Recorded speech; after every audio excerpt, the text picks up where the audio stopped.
Asia-Pacific Economic Cooperation Leaders meeting is kicking off in Beijing. Leaders and dignitaries from 21 countries have convened in China for the two-day event. These countries account for 40% of trade worldwide, so deals reached here could have global implications. And among the leaders attending, U.S. President Barack Obama. Joining me now is CCTV's Nathan King. And Nathan, President Obama has already addressed APEC and has made a major announcement. What can you tell us about that? That's right. He used his first speech at the APEC meetings to try and reassure China that Washington accepts and welcomes its peaceful rise. In fact, he said it not once, but several times. Let's have a listen.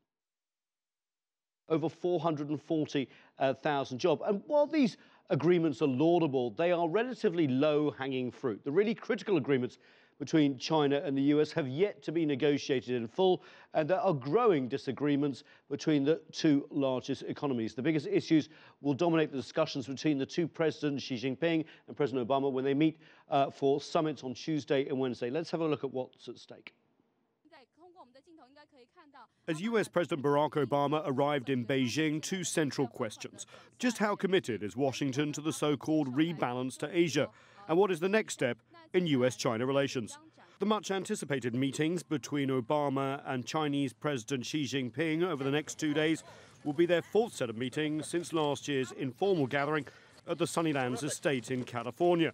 There, President Xi called for a new model of great power relations, where both sides express respect for each other's core interests. But what that concept means to both Beijing and Washington has yet to be fleshed out.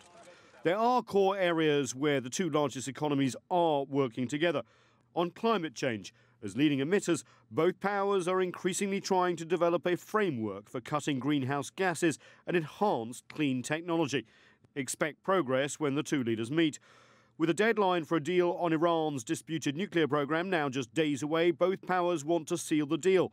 And there are also signs on cooperation on the DPRK's nuclear and missile program and the future of Afghanistan and Ebola too. There may even be progress on a bilateral investment treaty. Both powers will push alternative visions of a free trade area in the Asia-Pacific this week. And there are also questions in China as to whether the US policy in the region is just a veiled attempt at containing China's rise. Cybersecurity and the tit-for-tat allegations of cyber spying have done little to inspire confidence. And while military-to-military ties have been growing, suspicions have too. In Beijing, a lot of criticism about US close-in surveillance of China's coasts. In Washington, suspicion of China's activities in the East and South China Seas. As the US president prepared to depart for Beijing, his top officials gave speeches that emphasized the importance of the US-China relationship. The president remains deeply committed to his Asia rebalancing strategy. An engaged, productive, and constructive relationship with China is absolutely essential to ensure. But without giving much detail. It was left to think tanks here in Washington to debate what this meeting will mean and what may be achieved. I think everything should be on the table that can be. There will be some conversation about cyber, but I think they'll both agree to disagree, as again, and other things that the United States cares about, like North Korea and Iran, probably are going to get some discussion, but not much conclusion. Agreeing to disagree on major issues may be progress, but many analysts believe that the fundamental shift in how Washington and Beijing perceive each other has yet to happen. What we have to overcome are old habits. For example, to get over the Cold War mentality of a zero-sum game. Because both sides recognize a Cold War will bring both of us big cost, and so there's a lot more to be gotten by working together. So it all comes back to this concept of a new model of great power relations. Does it mean the same thing to both nations? The short answer right now is no. Washington thinks the model means that China, as it rises, will fit more and more into the existing international architecture.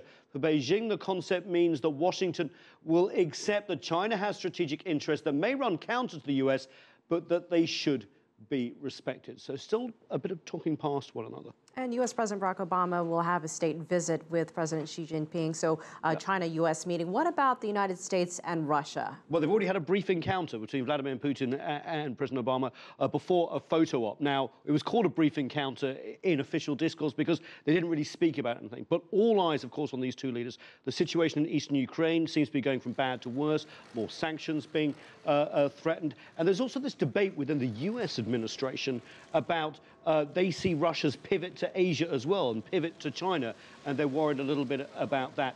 And then there's also this debate about whether the Americans and the Russians can almost set the reset button, not over Ukraine, but over areas of common interest, like Iran's controversial nuclear program, like battling ISIL, things like that, and of course, non-proliferation, where the two do often agree. So we'll have to see whether these APEC meetings can help bring some of that about. And they'll be keeping company for the next several days. We'll have to wait and see. Nathan King, thank you so much.